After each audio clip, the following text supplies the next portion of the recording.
I encourage them to say something, because as long as there's silence, I keep thinking I'm not connected, you know, and I'm going to go longer and longer.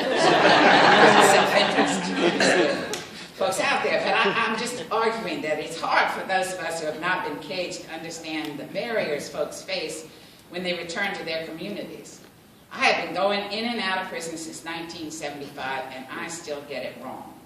I remember being in a gathering of folks who had all been locked up more than 10 years, most more than 20 years, and one of the people asked, so how long did it take you to get through the front door? I had no idea what they were talking about, but everyone else did.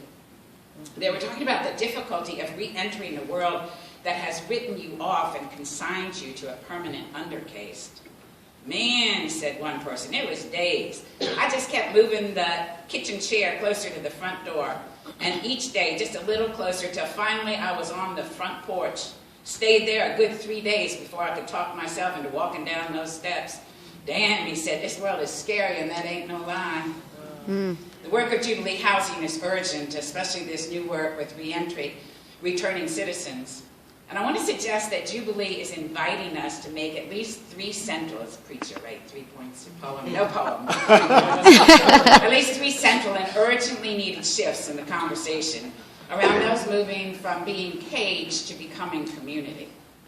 And the first is that the work of Jubilee Housing invites us to shift the scandal, the identified problem, from simply individuals who are incarcerated to the system that is locking up more than 1 out of every 100 citizens.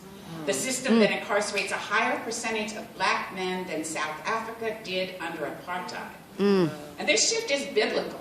I mean, biblically, the scandal, the problem, is not individuals who have been pushed to the edge, labeled unworthy, unclean, unwanted, unredeemable, problematic, dispensable.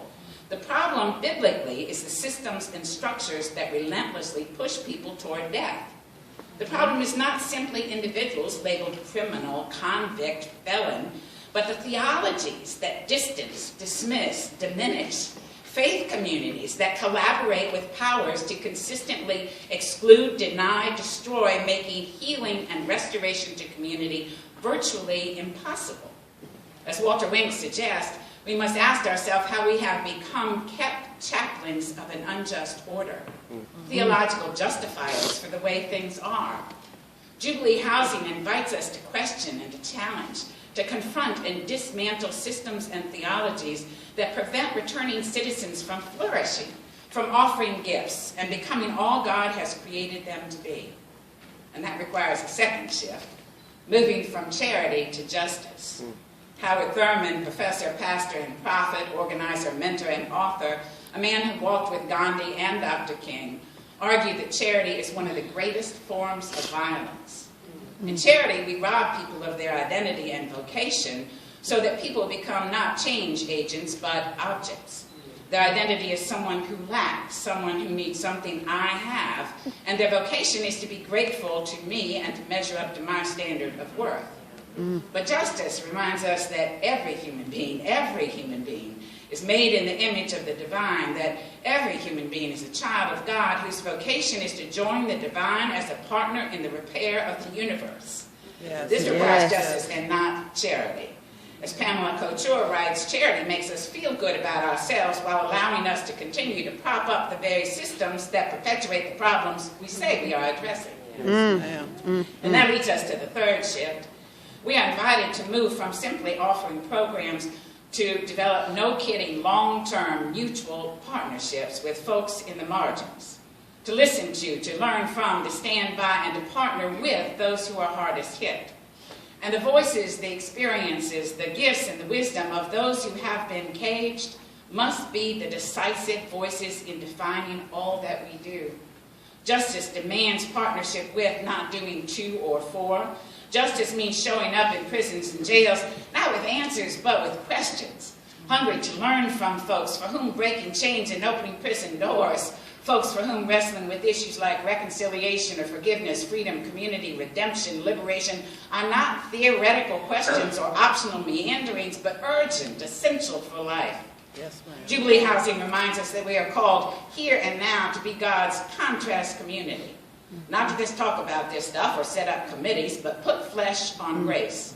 embody justice, practice resurrection. We're to be God's demonstration plot, or as Anne Lamott says, God's sign language in a world gone deaf. In your story writes God's visual aid. People are supposed to look at us and see the alternative. Yes. We invited this day to recommit ourselves, our time, our resources, our money, our passion, our energy, our organizations to this work, recognizing that we have already been given the vision and the holy boldness, the fierce determination and prophetic persistence to agitate and advocate, to organize and strategize, to disrupt and disturb, to companion and comfort, to restore and reconcile, to trouble and transform until all chains are broken, all the prison doors open, and justice, real justice, flows down like a mighty river. Yes. Yes.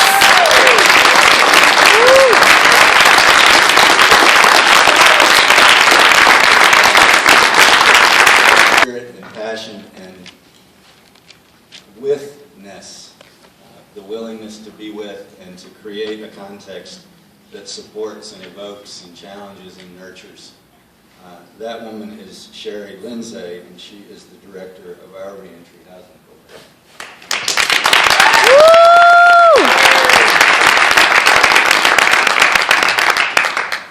Good morning, everybody. Good morning. Janet, I'm extremely blessed to have known for many years the work that I was put on this earth to do. This month marks the 19th year that I've been doing human service work. And there are only a few things that bring me the unconditional joy. That's shopping and this work. The work that the Reentry Housing Initiative team is doing in Washington, D.C. is something that is powerful, spiritual, and transformative. There is something extremely powerful and spiritual seeing a woman or a man walk through those prison gates and they are ready and willing to begin a new way of living, a new way of learning, and a new way of being. There is something extremely powerful and spiritual to see a 40-year-old woman vote for the first time in her life, move into her very first apartment, reunify with her children that she did not have the privilege of raising, and now is working on her GED. One of the things that this woman said when she came into our program is that she wanted us to teach her how to be a lady. And we did it. It was rough, but we did it. You see, when you genuinely and intentionally, without judgment, create an atmosphere that is loving, nurturing, and forgiving, you set the tone within a community that's infectious. The reentry team worked really hard to provide this intentional community to our women and are in the process of doing the same for our men. The house is scheduled to open January 13th, looking for volunteers. Shameless plug. And if you think that, I know you think that Jubilee is doing something amazing, because we are. And the Reentry Housing Initiative is doing something in D.C. that has not ever been done. And I am extremely passionate about the work that I'm doing, but I don't do this by myself. There is a team of us that spread this love to each and every woman that has ever walked through our doors. We've now been in our new house since September 23rd, and we've done more laughing, more crying, more eating than we've ever done before. Twice a month, we sit down with our women and have a community dinner. And at this dinner, sometimes we cook it, but a lot of times individuals bring this in. We set the table, we sit down, and we commune together. And this is something so powerful. If you ever want to come out for dinner, just let us know. We do this because we love it. We do this because we know that we are not exempt and haven't been exempt from being the women that we service every single day.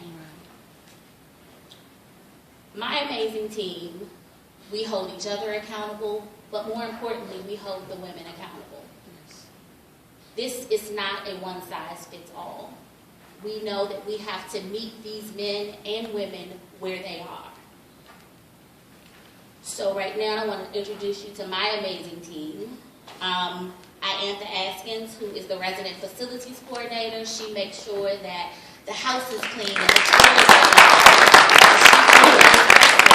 That orchestrated in helping this young lady be a lady. We also have Valerie, you here somewhere? Stand up, girl. She's the person that,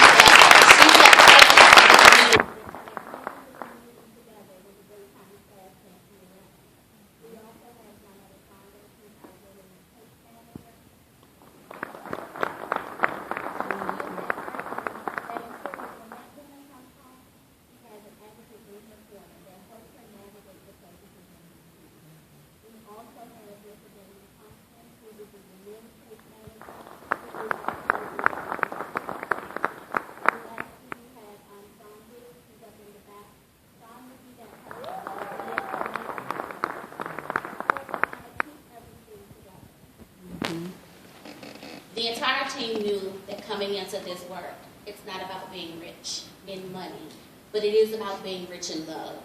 It is about meeting that man or woman where